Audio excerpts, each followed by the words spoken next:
你们肯定想不到，在北京啊，35岁的女人，她会觉得自己还挺有市场的。一个90年的女生今年都34岁了，确实岁月不饶人，她长得还不错的，来北京也挺久了，之前呢就一直在忙工作嘛，就忽略了个人问题。今年过完年她就开始疯狂的相亲，估计是被家里催的见了不下50个男生了，一直没有成。她看上的呢，人家看不上她，看上她的她又不喜欢，所以她也很无奈觉得自己年纪也不算很大，怎么就这么没市场了呢？几年前追求她的男生还有一大把呢，那现在呢，几乎都是蜻蜓点水接触一下就没有下文了，这到底是为什么呢？我说实话就是因为她看上的男生全部都是那种年收入50万以上的，并且在北京有房有车，岁数也就大她3、5岁。那你们说条件这么好的男人怎么会甘心去找一个30多岁的女人嘛？关键的是20多岁的女生人家也就是找这种条件的，那你说她有什么优势呢？后来我就劝她了嘛，我说你接触那种条件再低一点的，比如说暂时没有买房子，收入呢30万左右的，或者呢你也看看离异的，条件稍微好一点的。她一听完马上就跟我说，姐呀，如果我那样选择的话，我还不如自己一个人过呢，生活质量还高一点，找个没房子的，以后我还得跟他一起还贷款，我们还要养孩子，那经济压力得多大？离异的吧，我觉得也犯不着，我自己都还是个未婚呢，我找个离异的多糟心啊！为了结婚而结婚，让那些亲戚朋友们笑话我，真的不想考虑。我说那得你就单着呗，你等你的缘分从天而降就得了，反正又不是你一个人单着，大家不都单着呢吗？结果我这么一说他立马就舒坦了，我真的是很无语那所以我们真的是没有办法去说服一个30多岁的优质男人去娶一个大龄剩女，也真的没有办法去劝一个优质的大龄女生去嫁给一个很平庸的男人，这件事真的是无解的。你们说有什么办法呢？是不是？大家见过卡比兽吗？就是一个正方形的卡通人物前几天有一个93年的男生，他来跟我吐槽，说他去相亲遇到一个女生，一进门就上下打量他，问他身高体重是多少。他是北京人嘛，有房有车体制内的，硬实力呢还算不错，就是稍微的矮了点只有1.68米。但是今天我要说的这个卡比兽不是说他，而是跟他相亲的这个女的。男生回答说自己的身高是1.68米，体重120，还算标准吧。这女的一听就说，你93年的知道吗？对我来说你太老了，我是99年的，咱们是不是不太合适还有了，你说你的体型算是标准的是啥意思是想说我的体型不够标准吗？男生这会儿才发现这个女的体型真的很特别圆滚滚的一个大脑袋就剁在那个肩膀上，根本就没长脖子，还用一副不屑的眼神看着她。于是他就问女生了，那你都问我了，那我也想知道一下你的身高体重是多少。这女的说，我身高1.5米，体重150斤，怎么着？你有意见吗？这男生喝了一口茶，全喷了出来就这一只大卡比兽还嫌弃上我了，真无语。这横着竖着都是150，这不就是个正方形吗？怎么着？都长成这样了，还那么自信呢？我就想不明白他这种人是怎么长大的。我也不明白是谁给他的自信和勇气，谁能明白呀？咱们到评论区聊聊呢。你们猜猜看现在在北京相亲市场上，到底谁是最难找对象的？其实现在呢，已经不是大龄剩女的问题了，也不是那些说没房没车的小伙子，而是那些有弟弟的女生。这个群体现在特别难脱单，只要男生一听说对方有个弟弟，立马人家就不考虑了。这个到底是怎么回事谁来解释一下？你们有没有发现只要这个人年纪一大，你找对象就比登天都难。为什么呢？因为年龄一上去，你要么遇到的就是一个特别挑剔的人，要么你遇到的就是一个被人家挑剩下的人。那么挑剔的那位他怎么都不会看上你的，而那个被挑剩下的呢，你又怎么都看不上他，对吧？别说找个啥都合拍的了，你这会儿就想找一个正常点的都好难的。你会遇到各式各样的奇葩，什么奇奇怪怪的人都会有。有没有同感？快来评论区聊聊哦。到底有哪几种女生她最容易被男人短择了？第一种就是那种付出感太强的女生，没谈几天恋爱就开始对对方的生活琐事大包大揽，付出的时间，付出了时间、金钱，甚至是自己的身体。男人呢，他得到的太快了，就会失去新鲜感。和你在一起，就像老夫老妻一样，那生活就变得索然无味了。他还能跟你持续多久呢？第二种呢，就是物质欲望太强的女生。如果你把男朋友当提款机，那总有一天你会把他激怒的。女朋友或者老婆适当的撒娇，要个东西，男人还是很受用的。但是你如果索取无度，除了钱什么都不感兴趣，那么你遇到的男人越有钱就越容易短择你。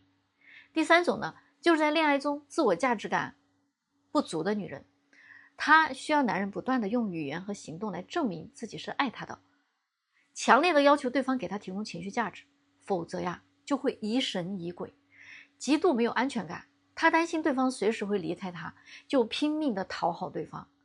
当她的这种讨好和付出没有得到足够的回应的时候，她的表现就会像个不正常的人这就很容易让对方产生窒息感，强烈的想要逃离这种关系自然它就长久不了呀。大家说对吗？咱就说凭什么你看上的人就一定得看上你呢？这不是很幼稚吗？那有的人他真的相亲相了好多年了，要求呢就一直没有变过，非常的执着，就朝着那一个方向去找。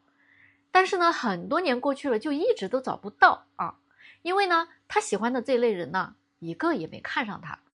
但是他自己觉得这可能是缘分没有到，而不是自己的方向有问题。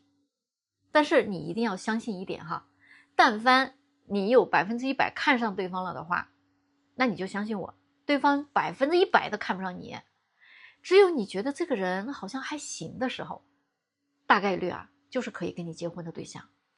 这个时候呢，也是验证你有没有真正开悟的时候。你如果这时候还在纠结结果你还是错过了，那你真的可能很难再遇到那个让你觉得还行的这个人，是真的，信不信由你哦。你能想象吗？现在有些女生找对象到底有多纠结她想找个帅的吧，她又怕对方会不会太花心了；她想找个家境好一点的吧，又怕担心对方是一个妈宝男。她要是看上一个潜力股她又不太愿意陪人家一起奋斗。收入高的呢，她说人家工作太忙了没有时间陪她。她想找个成熟稳重的，又觉得这种人心思太深了，怕自己 hold 不住。所以呢，她就会在各种类型的男人中间来回挑选徘徊。结果年纪就一天一天的就变大了，竞争力就下滑了。他们还不服气说年纪大了怎么了我有不想将就的权利，找不到我就不找了呗。那我们还真的是非常感谢你既要又要还要，那要不然怎么成就我们今天的婚恋事业呢？对不对？不想再多养一头猪了。大家看过这个视频吧？当时真的给我笑喷了都今天我讲的这个是个现实版的真事儿。上个月呢，我给一个89年的男生介绍对象嘛，他们家里还真就是养猪的人家就是做这个生意的，家里还挺有钱。在北京呢有2套房产2辆车，男生自己呢也上的是985大学，人也挺聪明的。但是这个男生他比较低调，希望呢自己能找一个朴实一点的，能踏实过日子的女的，不那么物质的姑娘结果太不巧了，那天呢跟他相亲的姑娘一上来就问了他一大堆的问题，房子、车子、收入、存款、资产等等问了一溜够，完全暴露了自己物质女的那副嘴脸。所以这个男生就说了，我没房我也没车，我也没啥资产，家里边就是养猪的。于是这姑娘气得不行了当场就炸了，说什么你家里养猪的，那我可从来没有想过我要嫁给一个养猪的人，这个条件怎么配得上我的高学历呢？后来这个女的就跑来质问我她说你不是说他们家里做生意的挺有钱的吗？有房有车的，但是他自己跟我说的跟你说的可不一样这到底怎么回事？你不会是在糊弄我吧？于是我真的是没办法，我就把男生给我提交的那些房产证明、收入证明全部给他看了一下。我还告诉他是因为他没看上你，所以才跟你说这些的。这回这个姑娘一下子就泄气了说那怎么就没看上我呢？当时她看资料的时候不还挺想认识一下的吗？我说你知道吗？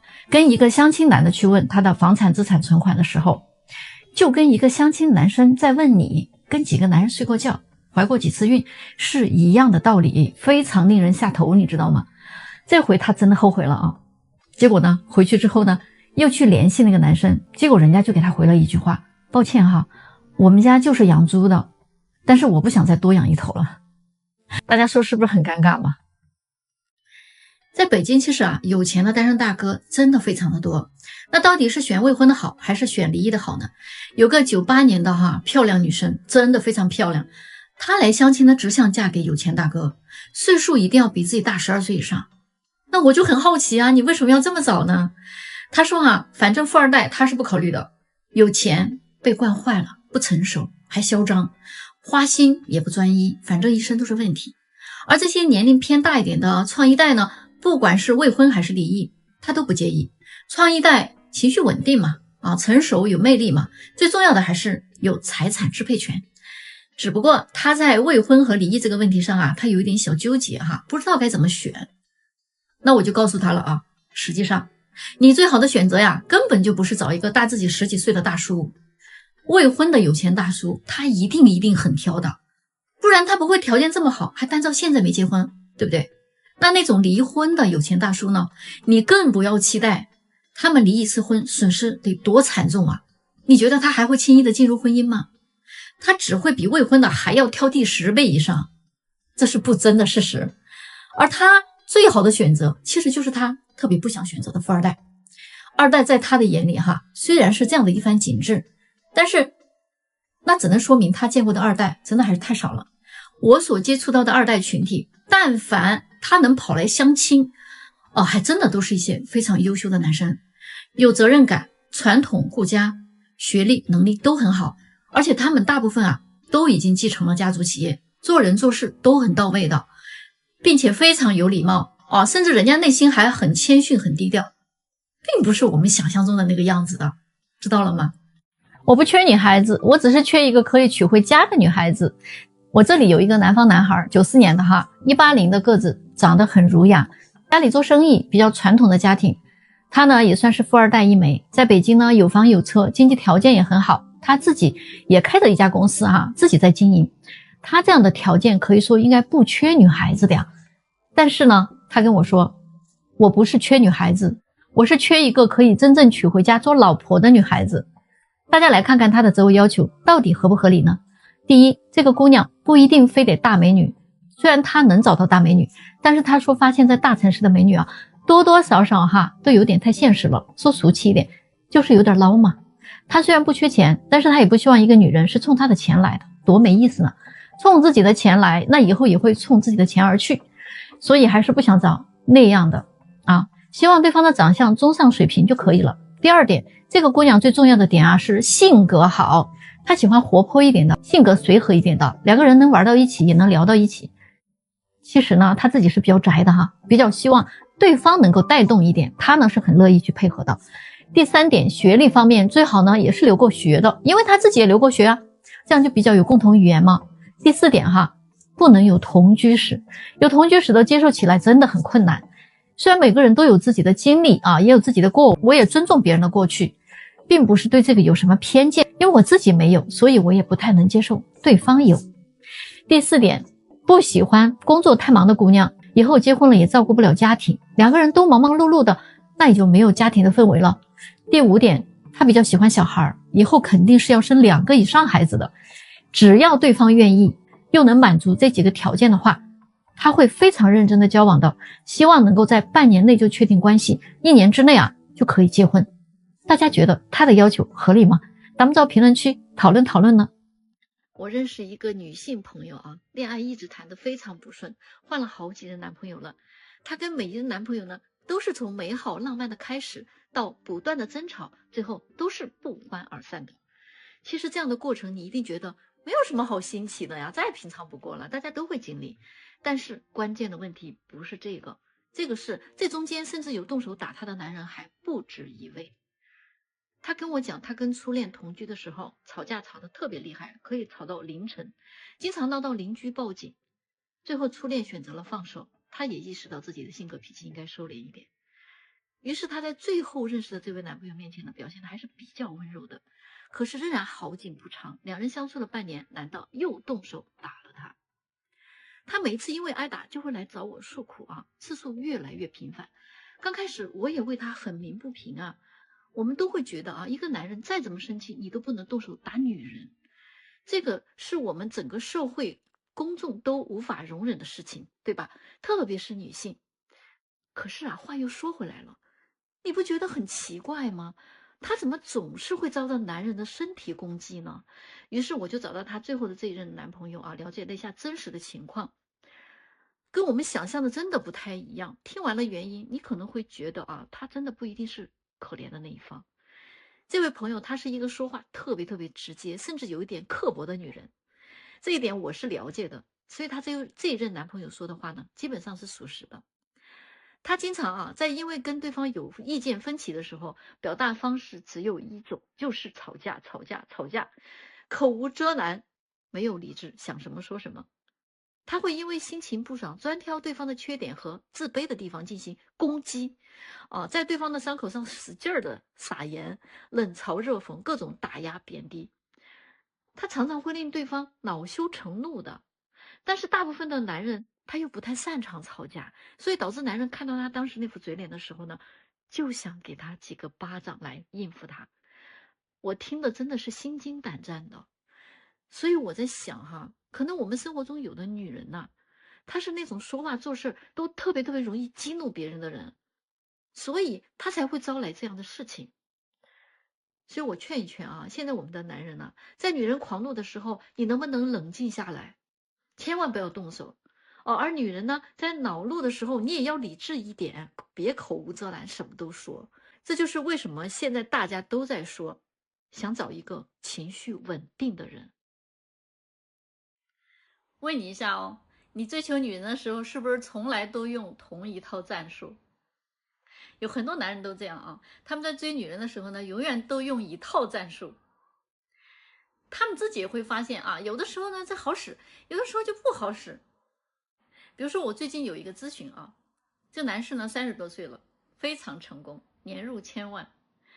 过往呢，他追求女生的方式呢，就是一个砸钱，也都还行哈，大部分的时候呢，这还可以的。但是最近啊，他遇到一个特别喜欢的女孩，他又如法炮制。刚接触的时候，大家感觉都比较好，女生呢对他印象也可以，挺积极的在回应他。结果呢，前段时间因为疫情嘛，大家见不上面，他呢就为了表达一下自己的心意，结果呢给这女孩发了个挺大的红包，挺大的。结果呢，这女孩不但没有接他的红包，而且就因为这个事儿，决定不再跟他接触了。这个男的一下就懵了呀，不知道这样错在哪里了，对吧？对于很多人来说，这不是正常的一个方式吗？不是女人都喜欢钱吗？你们想一想啊，天底下的女人不可能都是一个样，所以你去追求女人的时候呢，先了解一下对方啊，了解一下对方的性格，去对症下药，知道人家的喜好、生活环境、家庭背景、内涵等等这些，你分析一下对方大概的性格特点，你再行动啊，千万不要一上来就是老一套，并不是每个人都喜欢你的方式的，对吧？这个时候是不是错失良机了吗？为什么有的时候有钱你也不一定追得到女人呢？那女人到底喜欢什么样的男人呢？答案啊，一定是那个能吸引她的男人，一定不是那些一上来就跪舔她的那些男的。所以啊，男生你在追女生的时候呢，你不要一上来你马上就去讨好她啊，你不要去跪舔她，那样只会让对方感觉到啊，你太容易得到了，你完全没有价值感啊。那女人基本上啊是不会爱上一个跪舔她的男人的。有很多的女人呢，最后选择的都不是那个仅仅能对她好的啊，女人最后选择的一定是那个既对她好，又能给她带来某种价值的男人，也就是你的价值感嘛，对吧？你才能吸引得到他呀。你比如说你形象好，你长得帅啊，那他呢从感官上就能够得到一些愉悦嘛。那比如说呢，你比较有钱那你可以给到他未来一种物质上的那种安全感，对吧？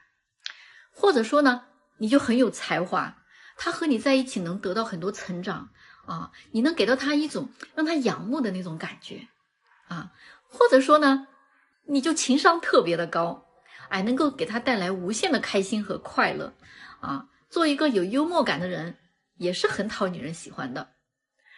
我就见过一个啊，什么都没有这个男人，他居然能够得到女生的真爱呀。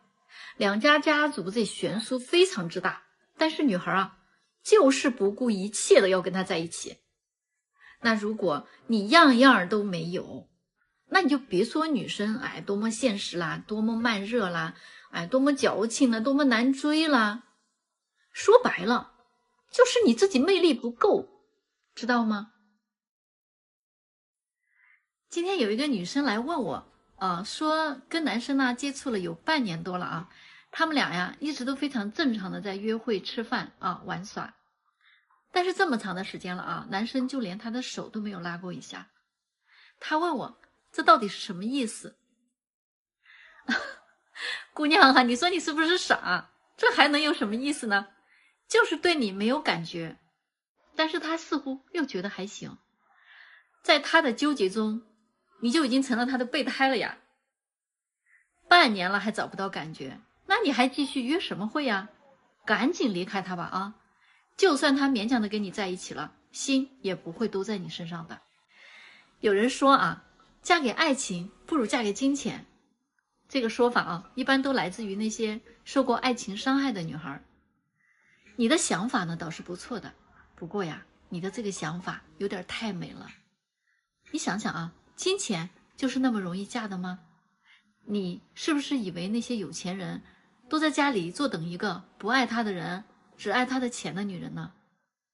那到底是你傻还是他傻呀？ Looking for you.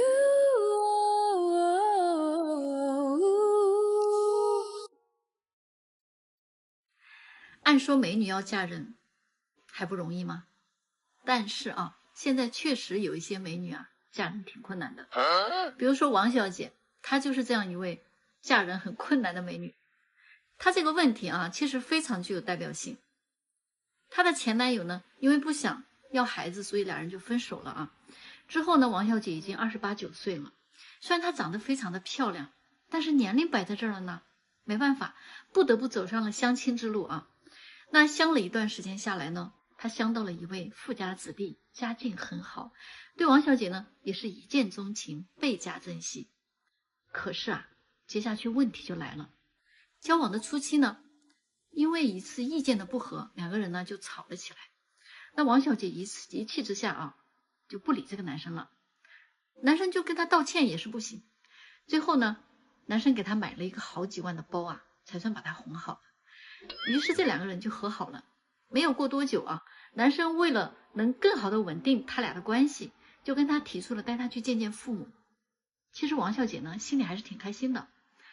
但是她这个时候啊，面对对自己锲而不舍的男人呢，她那些毛病啊又出来了。她跟男生要求订婚的戒指必须是10万以上的价值。男生同意了，于是呢，他们就定好了见父母的时间。就在见家长的头一天，王小姐呢又跟男生提出了一个条件，说自己的父母啊明天过来啊，肯定要谈房产加上自己名字这件事情，希望男生呢到时候能同意。这一回啊，男生可就没有那么爽快了，两人又吵了一架。这一次啊，男生不但没有答应他，并且跟他提出了分手。这一次算是失败了吧。于是呢，王小姐又继续的相亲，她又相了一位公司的老总。因为她的样貌好看啊，老总也比较喜欢，就请她吃饭啊。他们到了商场呢，王小姐呢就跟这位老总啊暗示自己看中了柜台里的某个包，试探这位男士会不会给他买。结果又让他失望了。老总吃完了饭就对他说了一句话：如果你是某某某某某人的女儿的话，那我现在就去给你买那个包。这句话怼得王小姐非常的尴尬。于是呢，这一次的相亲又告失败了。后面还有一次啊，她跟一位男士啊刚刚交换了联系方式，还没有见面呢。聊天中啊，王小姐就暗示这个男士啊，给自己买苹果14的手机。男士直接就跟他哭穷啊。所以呢，都说男人爱你啊，就会舍得给你花钱。但是你们说啊，那些觉得用钱来测试男人的方式，真的管用吗？Hello， 把我们家猫猫也露出来了。我今天想跟大家聊一个关于好色的问题啊。大家都在说啊，这个男人啊很好色。你们以为女人就不好色吗？其实我觉得啊，有的时候啊，女人啊比男人还要好色。你就举个例子讲，你们有没有听说过哪个男人啊，在某个女明星的演唱会上疯狂的叫嚣呼喊着我爱你最后还激动的晕倒在那个演唱会场这样的男人我真的没有听说过，也没有见过。反正我见过的基本上都是女人基本上都是一片一片的我觉得这个时候女人啊是根本不掩饰自己内心的好色的你看看啊，生活中一些色相很好的男人啊，他是根本不缺女人的。这也是为什么相亲市场上啊多金的男人是很多的，但是呢这个颜值很好的帅哥却是极少见的。知道为什么了吗？为什么美女也会有脱单难的现象呢？其实说白了啊，美女们其实也是很卷的。你想一想，你满意的男人，别的美女恐怕也是很满意的。当你拥有他的时候，可能还有别的人在暗中勾搭他。所以美女们也一样啊，你要有竞争的意识。最后呢，真正能取胜的仍然是性格。而且美女们有几个硬伤，基本上是共性的。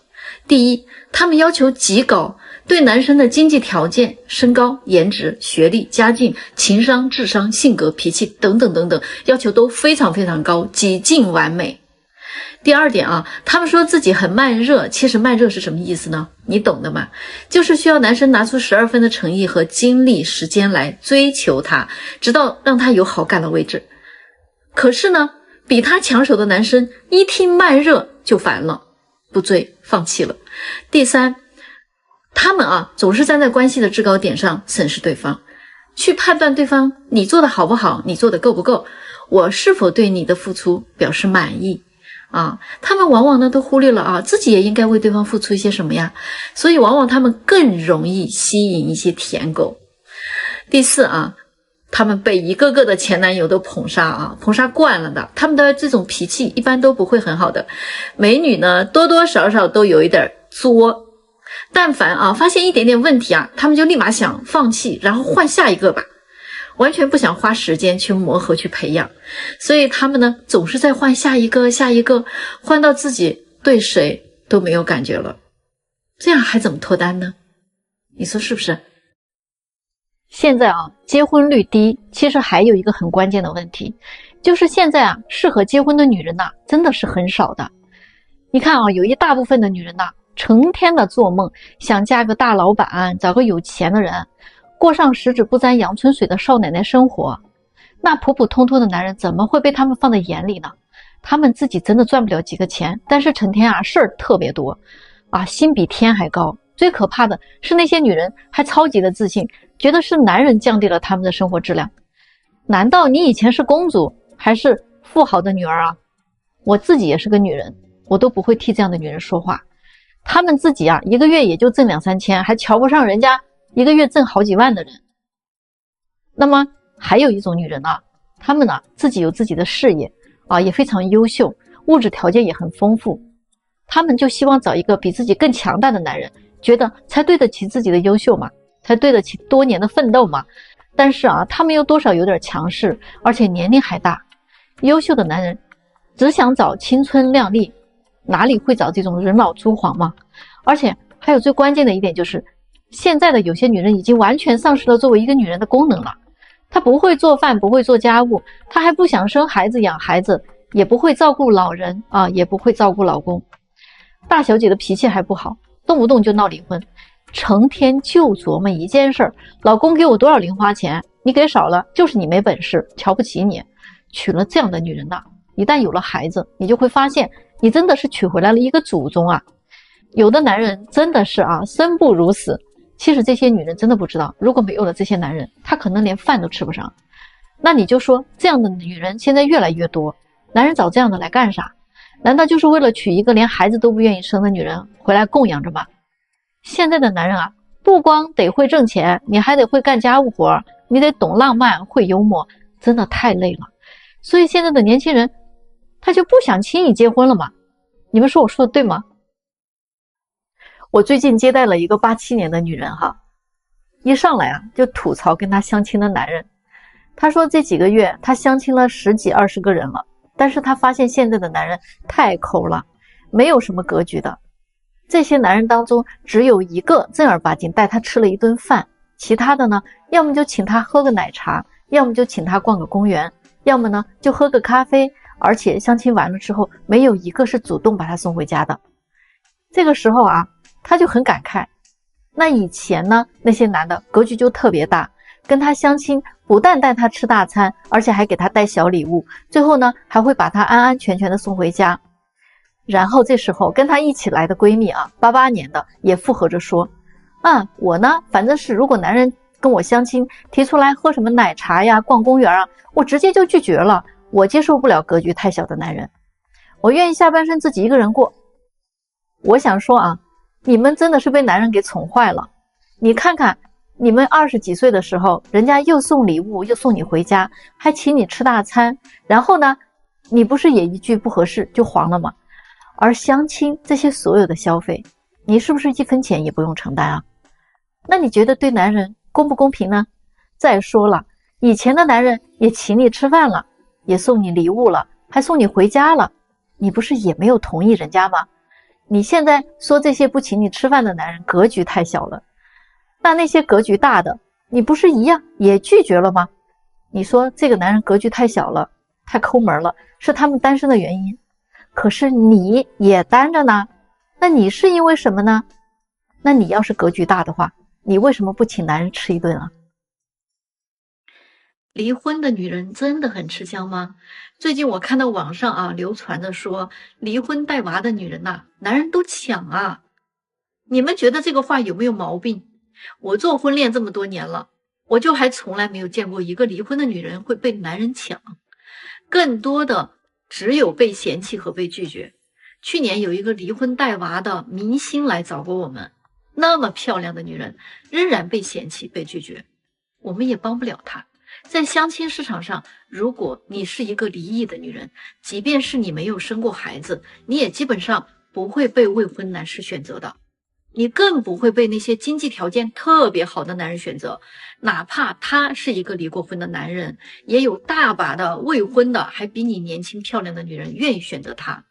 更何况你还有个孩子，一个离过婚生过孩子年纪也不小的女人，怎么可能被男人抢谁来抢你那些山里的穷光棍们吗？他们连自己恐怕都养不活了，还别说给你养孩子。有的离婚的女人在找伴侣的时候那提出的条件比她20几岁年轻的时候提出的条件都还要高。我们介绍的时候你会发现，不管你长得有多漂亮，男人一听离婚带个娃基本上连面都不会见的，特别是那些带男孩的，因为现在没有这种大冤种了，谁也不愿意给你养孩子，而且呢还是个男孩，即便是你没有经济负担，经济条件特别好的那种男人也都没有几个愿意的，他们就是很介意男孩，他们不傻，你觉得呢？那这些女人吧，有的好不容易找到个愿意跟他结婚的，他还得张口要彩礼，还要的不少。我倒不是说你不能要，这个事儿吧，咱这么大的人了能不能心里有点数说那种毒鸡汤的人恐怕是精神有点问题的，幻想症吧。你就别出来说这种话祸害这些离婚的女人了，让他们自己找不着北，最后根本就嫁不出去。你们说对不对？你们看看现在是不是这样？越来越低的结婚率和生育率标明，男生们真的是在动真格的了。他们现在不愿意追求女生，也不想结婚。有人说，现在国内的男生正在进入一个自杀式的单身和报复性的不婚状态。男生们对女生的态度是这样的：你不是难追吗？那我就不追了，行不行？我宁愿单身一辈子，我也不做舔狗，看看谁活得更潇洒。你不是生育警告吗？那我直接不生了总行吧？我不愿意被人拿捏着，咱惹不起，咱还躲不起吗？咱未来养老院见，行吧？适婚男生他们现在正在企图用这种方式来回击当下扭曲的婚恋观，为将来制造出一个男女婚恋平等的年代。话说现在有很多女生她真的是挺作的，谈恋爱要各种考验男生，测试男生，全过程她必须得是一个被付出的一方，各种节假日的礼物转账红包不说自己连一点回馈的意思都不会有的，就是觉得理所当然的接受。他们的思想就是你不是要追求我吗？那就得拿出这些行动来，最后点不点头满不满意那当然得看我的心情。要说到结婚，那就更加变本加厉了，一个男人要把她娶回家呀，就得答应她各种条件，甚至还有他们家那些不合理的要求。要真的结婚了，人家说了，那我也是富养长大的小公主好吗？你不能让我做家务，再说我也不会有的女生还不愿意生孩子，嫁过来就是从父母的宠溺中换成一个男人来宠溺，没有任何的成长。这些富养长大的女生最后基本都是这样一个结局。还有女权思想的洗脑，我们可以参考日本、韩国，他们曾经都发生过极端女权现象，导致他们的男生宁愿大量的单身也不愿意结婚了。男生躺平了之后，他们的女生不要彩礼，不要房子，不要求一切，他们的要求也一降再降，男生仍然无动于衷。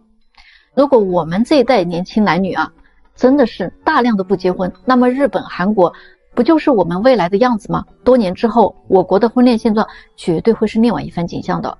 但是这样做会不会太极端了？咱们评论区聊一聊好吗？有一个颜值评分倒数第一的女孩来找对象非要找帅哥，真是让人哭笑不得。就别说她长得丑，根本就不可能了，即便是美女到相亲市场上来也未必能见到几个帅哥的。人家长得帅根本不需要来相亲了好吗？你们知道为什么吗？都说男人好色很少有听到说女人好色的。其实女人也是一样的很好色的。据科学家研究，女性的好色程度是男性的6倍。你就看看现在很明显嘛，男色经济已经崛起了，成为主流了。影视剧里边都是一个小鲜肉被好几个女生追求。吻戏中呢，男主先亲女主的戏没有人看，女主主动亲男主的戏那就是流量很高的。为什么？还有很多女性用品以前都是女性来代言的，但是现在性别必须要反转过来，由男性来代言，才有更多女性愿意买单。为什么？难道男人愿意看男人吗？当然不是嘛，是女人愿意看。大女人有钱就愿意为小鲜肉买单。姐弟恋很盛行，尽管女人基本上都知道没有什么结果，但是也很愿意跟弟弟谈谈恋爱。男明星的演唱会上哭到晕倒的都是女人，你们见过哪个女明星的演唱会上有男人大喊大叫哭到晕倒的吗？没有吧。在那种情况下，女人根本就忘记了矜持，不顾任何的思想束缚，好色的很彻底。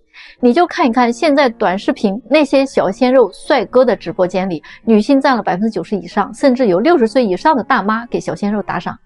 其实女人比男人还好色，男人的骚是明着的，女人的骚是藏着的。在动物界，任何一种动物雄性都是靠华丽的外表去征服雌性的。比如说鸟类，雄性的羽毛一定比雌性的漂亮；爬行动物，雄性也一定比雌性更显强壮，轮廓更完美。所以作为高等动物的人类也是一样的。就拿我们相亲市场来说，最令我们头疼的就是那种来找帅哥的女人。其实我干这么多年的婚恋，就没有真正见过几个大帅哥跑到相亲市场上来的，人家根本不需要的，他什么样的都找得到。所以在相亲市场美女不少，但是帅哥真的是很稀缺的。现在你们知道是什么原因了吧？现在这个社会，你说怎么了？你们有没有发现吗？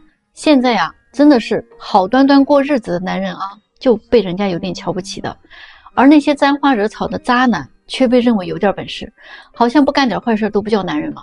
而那些爱家恋家的男人反倒成了失败的男人。还有那些要房要车要高额彩礼的女人很多其实都是没什么本事的，但是她的阅历却不少这部分的女人，她把大部分的温柔都交给了前任，青春都献给了渣男，激情都留给了夜店，剩下的全是怎么套路男人的手段。如果中国所有的女生找男人的标准都是这个男人必须会背唐诗宋词，那全中国所有的男人可能都会把唐诗宋词背得滚瓜烂熟的。那如果说所有的女生都说中国的男人我得要他会赚钱，至于他的良心好不好，人品好不好我不管，那所有的中国男人都会变成良心不好，人品不好，但是很会赚钱的男人。这个正是现在中国女性挑选男人的一个标准。所以实际上一个社会到底好不好我们常常说真的是在于女性的，就是因为这个原因，其实都是因为女人太贪婪惹的祸，都是男人对女人太包容、太忍让、太宠溺、太惯着惹的祸。你们说对不对？